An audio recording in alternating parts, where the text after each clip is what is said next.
I saw Now You See Me, Now You Don't. I saw it too. Oh boy.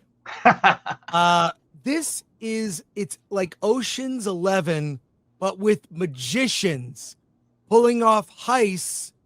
And I'm gonna be honest. I never saw the first two movies. This is the third film in the series, and it's got a wide-ranging cast. The cast is pretty amazing. You've got Jesse Eisenberg as Atlas, Morgan Freeman as Thaddeus Bradley, uh, Dave Franco as Jack Wilder, and there are these magicians called the Horsemen, and they're legendary. Woody Harrelson plays Merritt McKinney. They've each got a different skill. Dave Franco with cards. Jesse Eisenberg pulls off illusions. Woody Harrelson is about hypnosis. They've all got their different strengths, and they use these magical illusions to pull off heists. Kind of dumb, but whatever. I'll buy it. A sort of new crew ends up in the mix, played by Justice Smith, Dominic Sessa, and Ariana Greenblatt. They're young magicians and illusionists that admire the Horsemen, and they pull off a heist of their own using illusions in the beginning of the movie, and they steal a bunch of crypto from crypto bros who rip people off to give it back to the people and redistribute the wealth. And this movie is so okay. If you've seen the trailer, you know the concept. I've laid it out. Heist using illusion. Here's the annoying thing about this movie. You know what I'm going to say? They're social justice magicians. It's so infuriating. This is a movie that seems like 5 years too late. It's the whole obnoxious, preachy nature. The villain is played by Rosamund Pike. She plays Veronica Vanderberg, whose family had roots in the Nazis, and she mines diamonds, blood diamonds. And of course, everything is about them pulling off illusions and heists to do the greater good, or what they see as the greater good. The film, it's so simplistic in nature, it might as well have been made for children. I mean, it's just so god awfully dumb. And also, by the way, I like magic shows. In Vegas, I've seen Penn and Teller live. It's great. It's great spectacle live. It doesn't work in a movie for me because it's a movie. How is that? I mean, I like the David Blaine specials, whatever. Those are kind of weird. We all know the trickery in that is kind of BS. It's the way it's edited.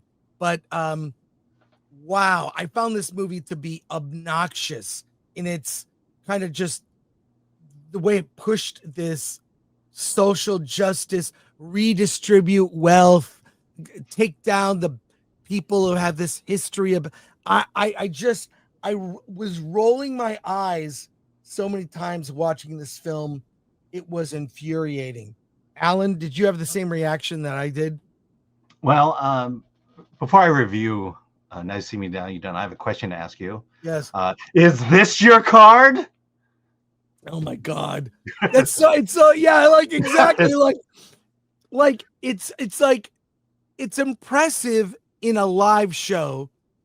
It's impressive with the David Blaine because it's done kind of, shot semi-reality TV. In a movie, magic tricks aren't really that impressive because it's a movie. So I'm sure to make a third film, the first two must have been. Yeah, let me talk about the first two. Please. The third movie is exactly like the first two movies. Yeah. But I'll give. Okay, so I've seen the first two movies. I like magic. In fact, I studied magic for, back in the 90s. So I bought books. I was really into it. And then I got married and didn't do it anymore. And what I appreciate about this movie is that what I appreciate and don't appreciate about the movie is it makes an attempt to to solve the crime, to pull the heist, to do the con in a way that is plausible. I'd say 50% of the time they get it wrong. Like in the second movie was insane because they would throw a cape and they would disappear, and you know that you can't do it the way they did it. In this one, I think it comes a lot closer to the reality of illusionists, in terms of, yeah, I can see how they do that, or I can see that could have been pulled off.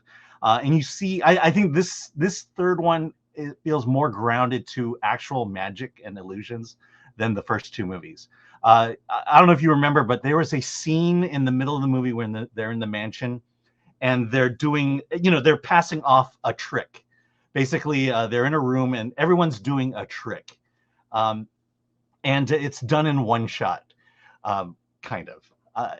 But I would say that is probably the best I've seen, because the whole franchise has had that one scene.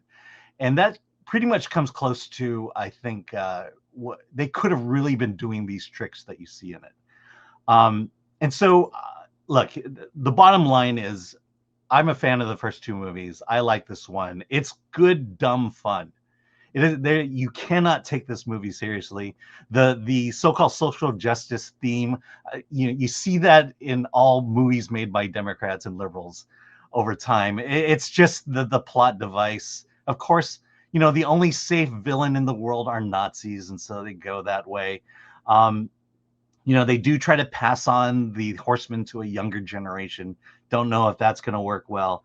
I think Rosamund Pike was my favorite character, and she just, for an actress of her stature to play this over the top, Nazi role, was great to see. You just go in, you unplug your brain, you watch it, and there you go. So I give it a bare recommendation.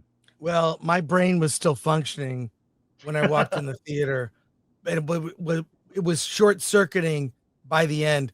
I can't recommend this movie at all. I have no interest in seeing the other movies in the series. And Jesse Eisenberg is just obnoxious as this egotistical narcissist. Then That's his character. He's done a good job carrying the character through two movies.